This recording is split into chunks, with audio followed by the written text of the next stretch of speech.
Treino em Foco, série Cinesiologia Vetorial. Hoje nós vamos dar prosseguimento com essa série no nosso programa 14, analisando a musculatura de deltoide, musculatura do ombro, uma musculatura em que se busca muitos exercícios para se exercitar. E hoje nós vamos verificar na videoaula de hoje quais são os movimentos que os deltoides, a musculatura do ombro, produz e que nós podemos, a partir disso, selecionar os melhores exercícios. Acompanhe a videoaula de hoje, que será bem interessante.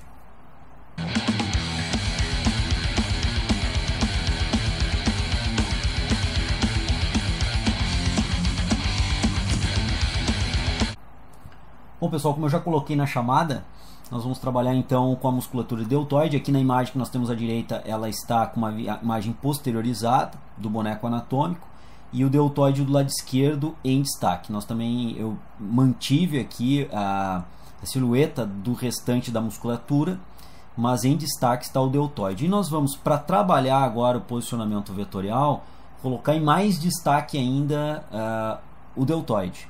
Aqui vocês podem perceber que está o esqueleto humano numa foto frontal, uma visão frontal, e nós estamos avaliando então dentro dessa visão frontal o músculo deltoide em destaque. Muito bem, nós vamos fazer o mesmo passo a passo, as mesmas normas, as mesmas lógicas, a mesma sequência de atividades para descrever vetorialmente a atuação do deltoide nessa imagem frontal, na qual nós temos um eixo, por exemplo, nesse ponto aproximadamente um eixo antero-posterior, no qual o deltoide irá agir movimentando o húmero no plano frontal. Com essa movimentação no plano frontal, obviamente será feito um movimento bem específico e particular. Mas de qualquer forma, na sequência eu vou descrever para vocês e agora nesse momento eu vou apresentar para vocês o vetor resultante, a partir de uma linha inicialmente que descreve o eixo longitudinal do segmento, como nós já fizemos várias outras vezes em outras análises, em videoaulas anteriores, e a partir da representação do eixo longitudinal da peça óssea que se move, no caso o húmero, nós posicionamos o vetor resultante do deltoide agindo sobre essa peça óssea. Um detalhe importante que eu vou chamar a atenção mais uma vez. Vejam bem, nós olhando as fibras mais superiores nessa região do deltoide, elas têm uma direção diferente, elas estão oblíquas num sentido diferente. Se nós olharmos nesse ponto, tangenciando esse ponto, as fibras do deltoide estão verticalizadas. Na verdade, ela faz uma figura morfológica curva, essas fibras do deltoide. Mas como eu já comentei também em videoanálises anteriores, em videoaulas anteriores, nós devemos posicionar o vetor resultante tracionando o húmero, a peça óssea que se movimenta, exatamente no seu ponto de conexão, de inserção com a peça óssea. Então esse é o ponto de conexão e nós podemos perceber que a direção das fibras neste ponto é conforme eu demonstro agora aqui com o cursor. Vejam bem, nesta direção e nesse sentido. Então agora nós podemos sim posicionar o vetor resultante de tração do deltoide anterior nesse plano. E nesse plano, nessa tração, nós estamos trabalhando com o plano frontal do movimento e, mais uma vez, o eixo correspondente, o antero-posterior, aproximadamente nesse ponto que eu descrevo agora aqui.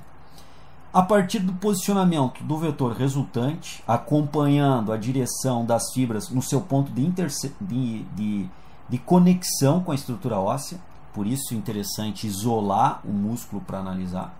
A partir desse ponto, nós vamos fazer exatamente como já fizemos em outras videoanálises, em outras videoaulas.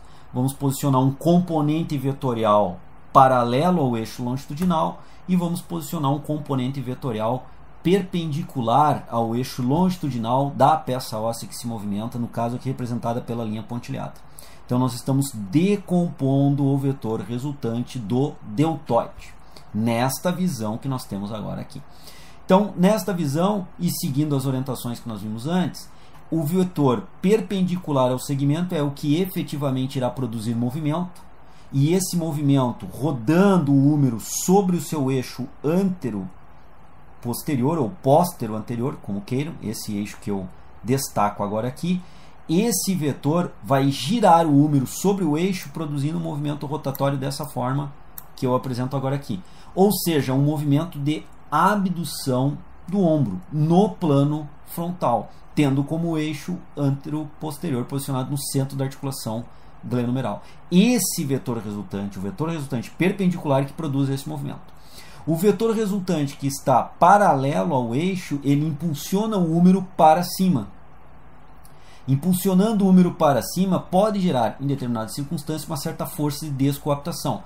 Lembrando sempre que não haverá só ação do deltoide, haverão outros músculos que irão contrapor-se a esse vetor, gerando uma força para baixo e estabilizando essa força de elevação do húmero, de deslocamento da cabeça do húmero da cavidade glenoide para cima, que é a força produzida por esse vetor, irá produzir essa tendência de movimento, que será contraposta por outros músculos em outras análises que farão força para baixo, tensões para baixo, isométricas, tensões isométricas, estabilizando a articulação.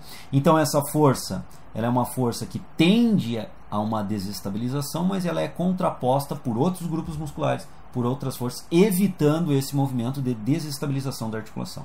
Entretanto, esse vetor age como um componente vetorial, fazendo a abdução glenumeral, e sendo ele então o deltoide o principal músculo da abdução glenumeral. Então exercícios de elevação lateral dos braços com halteres, com dumbbells, e também, por exemplo, uma remada em pé na polia baixa ou com pesos livres, são exercícios que irão produzir movimentos de abdução glenumeral da articulação e, consequentemente, solicitar de forma dinâmica e intensa a musculatura de deltoide para produzir como motor primário esse movimento.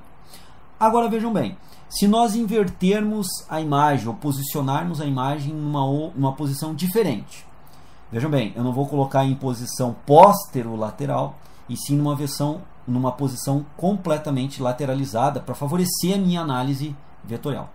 Nessa situação eu vou repetir os procedimentos que eu repeti anteriormente, porém agora com uma imagem em outro plano. Lembrando sempre que eu devo estar num posicionamento mais adequado possível. Então o plano da esquerda, que é póstero-lateral, não é o melhor plano para fazer a análise que nós vamos fazer agora. Neste plano, eu vou repetir o procedimento. Eu vou definir o eixo longitudinal da peça óssea que se movimenta e vou posicionar um vetor resultante da direção das fibras do deltoide na sua porção anterior. Vejam bem, aqui nós temos o deltoide na sua porção anterior sendo posicionado. Se eu voltar um pouquinho aqui, o ponto de intersecção, de fixação do deltoide contra o húmero, realmente ele tem esse direcionamento das fibras. E nesse direcionamento das fibras eu posiciono o vetor resultante aqui do deltoide anterior. Eu vou mudar um pouquinho a cor do meu mouse aqui para que a gente possa demonstrar, para que eu possa demonstrar para vocês um ponto. Aproximadamente nesse ponto, e é aproximado mesmo, porque eu não tenho uma visão clara disso já que o deltoide está na frente, eu tenho um eixo rotatório do ombro, o eixo látero-lateral do ombro, e agora, a partir do conhecimento do eixo longitudinal do húmero, do eixo de rotação látero-lateral do ombro e do vetor resultante de tração efetiva do deltoide anterior, eu vou decompor este vetor para encontrar os seus componentes vetoriais. Um paralelo ao eixo longitudinal do húmero, representado pela linha em vermelho, e outro perpendicular. Lembrando sempre que eu tenho que tentar ao máximo alinhar essas pontas aqui dos vetores. Aqui eu já fiz um pouco torto porque meu mouse aqui na mesa que eu estou trabalhando não me permite uma boa perfeição, mas eu tenho que alinhar sempre esses pontos vetoriais. E aí, fazendo isso, nós temos então um vetor de uma magnitude maior que impulsiona o húmero para cima, gerando uma certa desestabilização na articulação, e volto a dizer, outros músculos irão atuar isometricamente com força contrária, contrapondo-se a esse vetor e estabilizando então a articulação, impedindo que ela se desloque para cima, que venha a ser luxada. Esse vetor perpendicular é um vetor que irá gerar um torque de movimento na articulação do ombro, no seu eixo látero-lateral, portanto um movimento no plano sagital, um movimento dessa forma, um movimento rotatório ao redor desse eixo. Esse movimento rotatório à frente do corpo ao redor desse eixo é chamado de movimento de flexão do ombro. Então o deltoide na sua porção anterior está produzindo uma flexão do ombro com o componente vetorial perpendicular ao segmento. Ok? Se nós analisarmos agora a mesma imagem, posicionando tudo exatamente da mesma forma, vou tentar mais uma vez aproximadamente posicionar o eixo látero-lateral da articulação do ombro, aproximadamente nesse ponto. E posicionando agora aqui o vetor resultante, porém não mais do deltoide anterior, e sim do deltoide posterior, acompanhando a direção das fibras no seu ponto de conexão com o húmero das fibras do deltoide posterior, nós temos uma outra direção e sentido para esse vetor, diferente do vetor que nós acabamos de ver para o deltoide anterior. Nessa condição, mais uma vez, eu decomponho num componente paralelo à peça óssea, o eixo longitudinal da peça óssea, o húmero no caso, e outro componente perpendicular. Mais uma vez, o componente perpendicular, através do eixo lateral, ele produzirá uma força que será capaz de produzir um movimento rotatório no húmero, um movimento, uma força torque, consequentemente, já que é um movimento rotatório, nesse sentido, nessa direção, um movimento rotatório curvilíneo a partir desse eixo. Um movimento que nós descrevemos em cinesiologia como uma extensão do ombro. Então nós podemos perceber que o deltoide anterior que nós acabamos de ver, ele é um flexor do ombro, ele produz um movimento para frente, anteriorizando o membro superior, e o deltoide posterior, devido ao seu componente perpendicular à peça óssea, ele faz um movimento de extensão do ombro, um movimento contrário.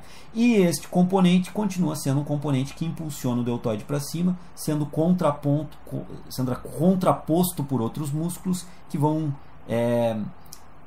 impedir que essa força venha deslocar a articulação glenomeral para cima.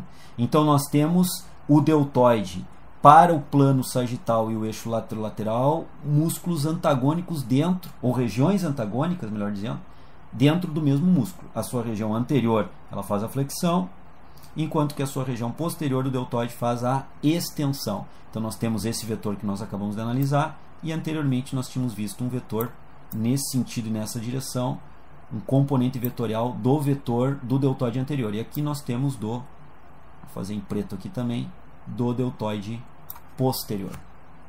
Forças antagônicas, portanto, que nós podemos agora analisar em destaque aqui o vetor do deltoide anterior, o vetor resultante do deltoide anterior e o vetor resultante do deltoide posterior. Os componentes vetoriais que ficam paralelo ao eixo e os componentes vetoriais que ficam perpendicular ao eixo. Os componentes vetoriais que são paralelos ao eixo se somam, já que estão na mesma direção e sentido, e os componentes vetoriais que são que estão se contrapondo, têm a mesma direção, porém em sentidos contrários.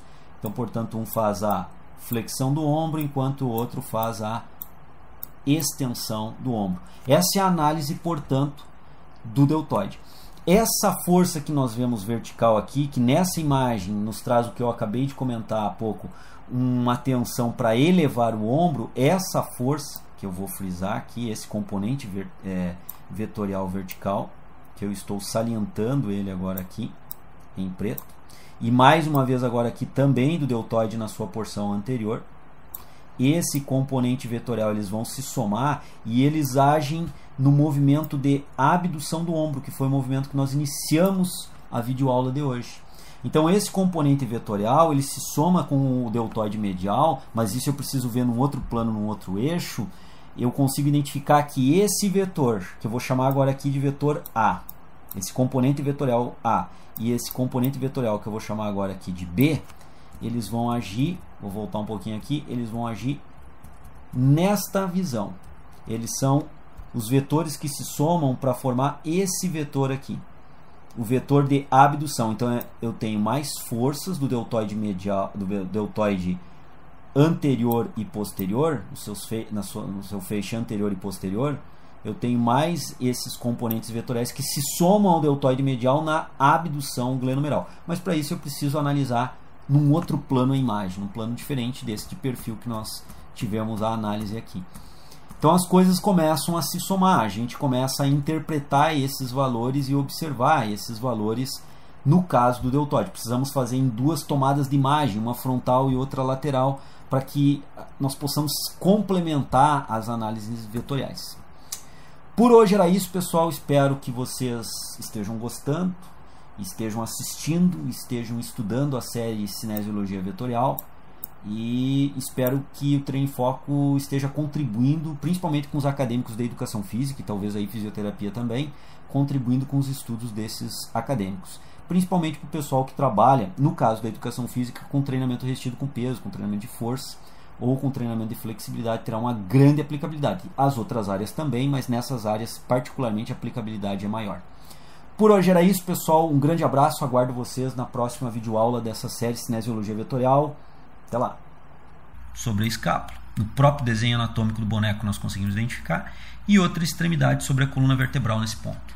Terceiro item, origem e inserção do músculo, que é exatamente o quarto item, que é o ponto móvel, que seria a inserção, e o ponto fixo, que seria a sua origem. Então nós temos o ponto fixo, os